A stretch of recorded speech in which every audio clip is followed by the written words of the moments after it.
Duel Review is brought to you by NexusDigitalComics.com. On today's Duel Review, it's Tannhauser. I'm RJ. And I'm Nick. Let's get to it.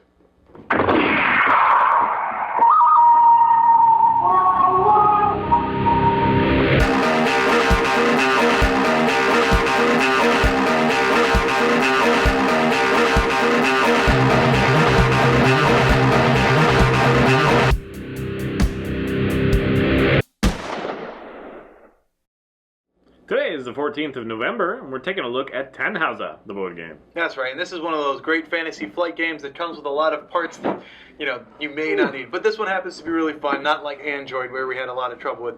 It came out in... We love some of the Android games, just yes. not Android, the actual board game. So it came out in 2007, and we were both really interested in it because it's got this kind of, war type feel, Well, look at the art. The art is awesome. I'm a sucker for art, and the art is just great. And it's funny that you bring up the art. The designers of the board game are William Grosselin and Dieter Poley. And Dieter Poley is the one who did the art for Tannhauser, which is interesting because it is really good. I really enjoy the art. Is there anything you want to say before we unbox here? Like what? I don't know. So I was just, I don't want to take over. So we bought the expansion as well. Right. So here's the expansion, a Novagord or something like that. Right. And a bunch of the expansion characters. And to fit it all in these boxes, I had to kind of restructure. So this box contains all the characters, so we'll get to that. But this has the boards. Yeah, this has the boards. This is the pieces. expansion board. But the cool thing about these boards is not only are they big, because this is only a quarter of it, it folds out. But they have two different things on each side. One side is the snow scene. This is the expansion board. Right. And the other side is the indoor thing. The only problem is that this indoor thing is the same as on the other board. The first one. They missed an opportunity to add a fourth board. So that's ridiculous. You have two expansions. In fact, in the instructions, it's like provides you with a duplicate of the first indoor. It's like, what? Yeah. Why do I need that? We did that for your benefit, Yeah, but it's thank like you. I have the original. This is the expansion. Why would I want something that I already have? It's exactly the same on the inside, but still, 3 boards is pretty cool. They are big, epic boards, right? And they have this color-coded system where these colors they will share different colors depending on what is in the line of sight, right? So if you're on magenta and the other guy's on magenta, you're going to be able to hit him. So if you're on a circle with green, yellow, and purple, you'll be able to hit anybody on any of those because that creates a line of sight. So it makes it fairly easy. There is always a question of, okay, well, I'm taking 3 steps. Can I go from here to here, or do I have to go here first? There's always a little bit of house rule potential there. Right. But anyway, those are the boards. They're fairly well constructed. They're very beautiful art. And big as hell. And then we get into the character boards. Now, again, this is part of the expansion. They're kind of all mixed in because, we've played this several times. So you get a board for each one of your characters, which is pretty awesome. And the boards consist of all the stats for that character. When you equip different things and you get different loadouts. When you choose a character, that character has usually 3 different packs. And it's like a combat pack, like a defense pack, and a command pack. And they'll have different equipment that'll kind of assist you in doing different things. This is from the other expansion, right. Which I haven't gotten all of yet. What's interesting that they do is you can buy expansion packs, but you can also buy individual characters, which is interesting. And what that means is that you can build your own teams, which is kind of fun. Although you are limited to 3 heroes and 2 troopers. Yeah, so you're supposed to have a team of 5, but there are certain like there's a legendary hero or 2 that are a hero and a trooper together. Right. So yeah, and then there are mercenaries that they're not faction loyal, so it's whoever picks them. But there are also other characters that are faction loyal. So even though they can play for the Union side or whatever, they won't ever attack the Russian side kind of thing because they're loyal to that faction. So that adds an interesting dynamic, although I can see a lot of people doing house rules. Like, in fact, we do house rules. We can have 4-player, play this at a time because we have house rules. Right. But it's really only geared towards 2 players at a time. Although the official player amount is 2 to 10, I think it said. So that's like what? I don't understand that. Yeah, well, because there's story stuff. Right. As far as these go, the only problem that I have with these, because it is interesting, but the health takes a little coin thingy, and it's got like this arrow. So this right here are your levels of health. 1, 2, 3, 4. She has 4 health. And you take the arrow and point it here. The only problem is with a rogue like die roll, you can flip this out of the way, and then It's you the only like. problem if you have him over, because he's crazy when it comes to that. Yeah, I die. His elbows moving around, and it's just kind of. I never have a problem with it, but it is a little chintzy. We both complained about it. They should. Because it's just kind of like, okay, you know, Yeah, you have to. Is the arrow pointing there or there in between, or what's going on? Yeah, I don't know. But it's still kind of a cool idea. I mean, it should just be a slider or a pointer or something like that. But again, you know, the boards have awesome art. Yeah. One thing that if you buy this game, be prepared because you're going to be spending a lot of money. It's very expensive to begin with. If you buy it from a game shop, it's like $75 just for the core set. And then it's another like $45 to $50 for the expansion, the main expansion. And then every character is going to run you like $15 if you buy from a game store. Now, I always recommend to buy from a game store, except in this case. Yeah. Because this is really freaking expensive. You can get it for much cheaper online. So I'm sorry. You know, I love small business and I would support it. But if you can get the same thing for half price, in this instance, go ahead and do it. I say. If it was a couple dollars more, I would say go to your. Yeah, this is like if you bought everything from a store, it'd be like $300 or something. Whereas you can get it probably for $150 at a good online store. So just find an online store that's local, maybe if you can. So anyway, that's what I got to say about that. But let's move on to the characters. Well, also in this, you get 2 die, which you really use like 10 to 12 all the time. So 2 die is just not enough. Right. Because you have to roll it like, sometimes you get 6 die to roll just as you. So you're rolling 2, then 2, then 2. And then the other person gets 4 die. Yeah, so they have to roll 2 and 2. So I can understand why they did this because, you know, economy of die. But still, you know, we just dip into our bag of die and grab at least 8 more, and that's still not enough usually. We still have to re-roll and borrow. So anyway, that's not enough. But that's the core set, besides like the tokens, which you put all on one side. I did.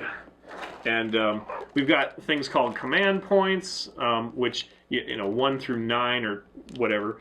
And command points allow you to do extra actions. So if your character has a movement of 7, say, and you need 8, you could spend a command point to move that extra space. Right. Or you can use them to mount a counterattack when you're attacked, things like that. And there are things you can do in the game to earn yourself more command points. Sometimes a character will have a loadout that allows you to have more command points. Sometimes there are crate items that you put across the board, and when your character has an empty slot, they can go pick up crate items, and so some crate items have an extra command point. Before I go any further, I guess, there's also multiple ways, you know, multiple games in this game. Yeah, that's also very interesting. You can do missions, which every character has specific missions and loadouts and all that stuff. And then you can do capture the flag. You can do death matches, is what we prefer usually because it's the most traditional kind of game, and it's also the easiest to figure out. Yeah. And there's like King of the Mountain or King of the Hill or whatever kind of thing. So yeah, there's several different game types, so this will really keep you busy. It is a great investment, but I think it's well worth it. Now, characters, unless there's anything else you want to say. Nope. Okay, characters. I did the only sane thing, and I bought the equipment cards because the equipment cards, not only do they tell you right off the bat like how many dice you roll for this, you know, this type of attack, that sort of thing, but they also just give you the rules of each of your equipment because when you get the game, it has all these icons. Right. So Sans expansion pack. What? Without the expansion, are you talking about? No, what I'm talking about is the main game. Right. That without not the expansion pack, the regular game. This is technically an expansion pack token, but they have tokens with the character's face on it. And then on the other side is their character-specific item that they can load out. But it doesn't tell you what it does. And so you're going back to the manual to look or whatever. Alternatively, they come with these little cards which tell you exactly what they don't come with them. You buy them. Although some of the expansion characters do. But once you buy them, then it's the same, you know, it's the same loadout, but it has exactly what you do. If it's a weapon, it'll have how many dice you roll, and it just makes it a lot easier because you're already going to go to the manual every once in a while to be like, how do grenades work again? You know, that sort of thing. Right. So this really helps on the amount of time. And they do fit okay if you just kind of, because what you're supposed to do is like on this board, you're supposed to put the tokens, you know, And four of them. 4 slots. One of them is here. your special ability or And your these special item. kind of work if you cover up half the artwork, but more often than not, I just kind of put them there, and then every time I'm using that character, I take them into my hand and look at them. Yeah, these are really awesome. In addition to that, they also tell you you have one special weapon which takes up one of those 4 slots, but you also have 3 other slots, and that goes for combat, stamina, or command, and you can only choose one. So if you're going to go with command, you have to choose all of the items that work with the command. So it's these 3 right here. No, that's those 2. And that's how they're trying to keep it balanced so that nobody's super overpowered. Although we'll talk about that. We've run into one character that's obviously very superpowered. So you'll get 4 slots, and here you go. You have these. You have your special weapon, and then these 3 represent the commands that you can do. Some of them have multiple uses. This one has command and stamina. This one has command and combat. And you're just going to take them. But with the expansion pack, there's also these bonus ones, which is interesting. So you have these, I guess, bonus loadouts. I don't know what they are. Yeah, and there are some characters that have multiple pieces.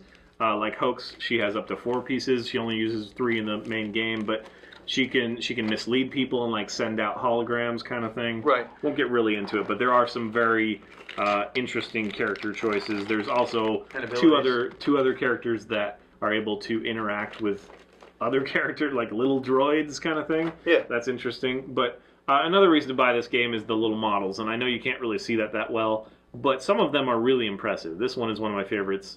She's from the Russian expansion pack. And yeah, some of them are really cool. Now, they're just small enough that even skilled artisans doing their eyes, every once in a while you'll get one with like an eye that's like drooping down its cheek or something. That's horrible. I wish they would just leave the faces blank at that point. But overall, they're pretty impressive. And some of them, like the droids, are molded weird so that they look like they're falling off their little platform, which I think they're supposed to look like they're taking a step. But I think they're kind of mushed enough that it's got a memory now, and so it just looks like it's falling over or something, which is unfortunate. But they're quite impressive for such small little models. Agreed. Now, again, like I say, if you buy all the expansions, you buy all the characters. I mean, there's like 12 different characters, like extra characters. There's 5 for each faction in the core set, so the 10 altogether. You get the Reich and you get the Union. Yeah, what are they? Yeah, I think they're And then Union. the Russians, they have technically 6 because they have 2 droids. No, 8 because they have 4 droids. But there's only 3 hero characters kind of thing, and then the 2 troopers are 2 droids each. Anyway, so there are quite a few characters in the main game and in the expansion, but again, to buy everything, you're looking at well over $300. So be prepared. Now, if you buy online, you might get special deal like I did, and it's much less than that. But it's still a good investment. Now, is it worth it? I'm just unsure. I'm not sure. I love the art. I love the characters. I have a lot of fun playing it, but I don't know if I'm going to get my money. You know what I mean? Like, how many times do you have to play it to make that worth it? It's a pretty hefty investment. Yeah, it is. But it is fun. I mean, I do enjoy playing it. I mean, there's not a lot of complex board games that I really care about. This isn't terribly complex. No, it's not, and that's what I'm saying. No. Like Android, we couldn't play. What was the other one? We played it. We just don't want to ever again. Yeah. Same with Arkham Horror. Arkham Horror was pretty difficult, which there's just a lot of things, fine, and the way the instructions are written it's not succinct. It's not like do this, this, and this. So even if you've read through the instruction book of the whole entire thing, and you go back and you're still like hunting, like, okay, I remember reading this somewhere. Where the hell is it? You know, kind of thing. And this sort of game is much simpler, so you don't have a whole lot to remember, but you're still going to be. I mean, I think that a lot of game creators think, well, hey, it's one game. I mean, whatever, it's not that many rules. It's like, yes, it is once you start thinking of all the other games we play. You know what I mean? Like, you play 10 games with 50 rules each, and you're screwed. It's like, there's no way. So I do like simplicity most of the time, and it is not simplistic, but it is understandable. It's not terribly It's a European game, so there is a little bit of different, management, like. Basically, what you do to attack is you get in the right position, you choose what weapon you're going to attack with. There's like melee, there's pistol, which give you, I think, 5 die, and then machine guns give you 6, something like that. No, melee and pistol give you 4 die. And then automatic machine guns is give you 5. 5, and then some special weapons give you 6 or something like that. Anyway, and you do what's called, you do an attack roll, and then the other person does what's called a shock roll, and that is basically your block, your defense. So it's a little bit different than a lot of other games work, but I've had a lot of fun with it. There are times where it's like, well, particularly this character, which you so lovingly took out of the box. I took this character out because the last time we played, he decided to play as this, and this is your legendary character. We had no idea, first of all. Yeah, none. So this is the legendary character, and throughout the game, I was getting pissed off, and he thought I was getting mad at him, but I wasn't. I was getting mad at this character because I can't hit her. She's got like incredible health, incredible block. She does massive damage. She can kill me in 2 hits. Each character in 2 hits, and it's just like I can't dent her, which means that there's no point in playing because even if I kill, you can, but you'd have to roll like out of like 5 die, you'd have to roll 4 of them perfectly. Right, but she also had these abilities that kind of limited my die roll or minus my attack value. Right. So it just made things insanely difficult. I could not hit her, even with my good characters. I couldn't hit her. So yeah, it was very difficult. And even though she is technically a hero and a trooper together, if you can't hit them, then they're God. It doesn't matter. I want to play again. I want to play so that he's her and see if I get anywhere with that. If I do any better, because then it would just be like a skill thing, or like you just made bad choices or whatever. There's not a lot of skill in rolling die. Well, yeah, but there is how you attack. Because you'd always attack me when I had command points left, and so I just counterattack you, and you're screwed. But then again, how do you get people to choose to use their, it's like you have to use up your command point, like get them to use their command points so they can counterattack. I don't know. Right. I don't know how it would work. That's why I'm just saying I want to play one more time. But yeah, unless there are a bunch of other legendary characters, which there are not so far. I think there's another one for the Japanese one, but there's none for the Union that I know of. Yeah, it does feel very unbalanced, so we'll see. But I think we're going to be playing with a couple of buddies right after this, actually, and we're going to take her out. I think she's going to be, not allowed for this one. Yeah, agreed. So anyway, so yes, this game opens it up to house rules, that sort of thing. We have a lot of fun with that. All in all, I guess it's a great game. Love the art again. Characters are fun. Gameplay is great, and yeah. So the only real problem that I have, I guess, is the story.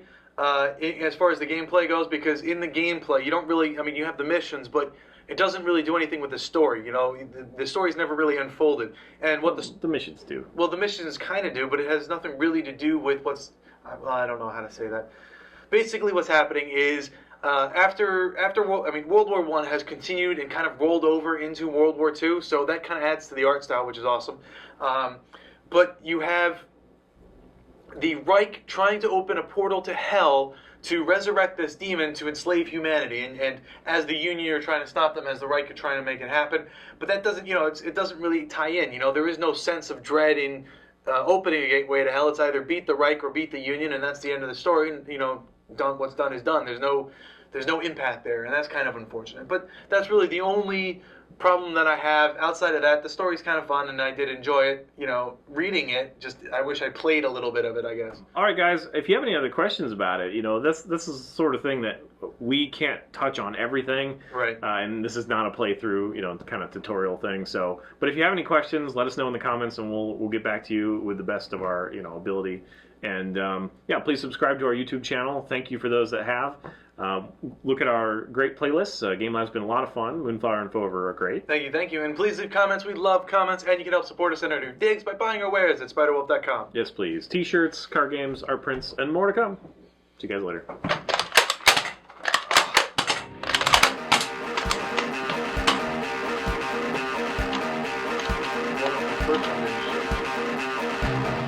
Next time, the animated series Archer. I just did something amazingly funny, and you'll never see it because I was an idiot and it didn't record. It was really funny. I laughed. So funny. It was hilarious. Oh man, it would have earned me $1 million, but sadly, can't recreate it, of course, because I forgot what I did. So, but it was really funny. It was. You would have laughed. Nick needs to tuck my elbow. For clarification. Don't put words in my mouth. I'm not putting anything in your mouth. Ew, that was horrible. That should have been for our Archie one. Yes. Archer. Did you say Archie? I said Archer. Archer. I'm RJ. And I'm Nick. Let's get to it. You know, typically, when you do the exact same thing every time, it gets less funny. Just so you know. Typically? Typically. What do I do that's the same exact thing? You always do this thing, Oh, because my and you always do the ka-chow thing. I haven't done the ka-chow in days. Yeah, okay, it's because we record once a week. I know. You're correct. I'm just saying, you need some new material. That's all I'm saying. Well, I'm the kind of guy who thinks it's funny when something happens and it stops being funny and then it becomes funny again.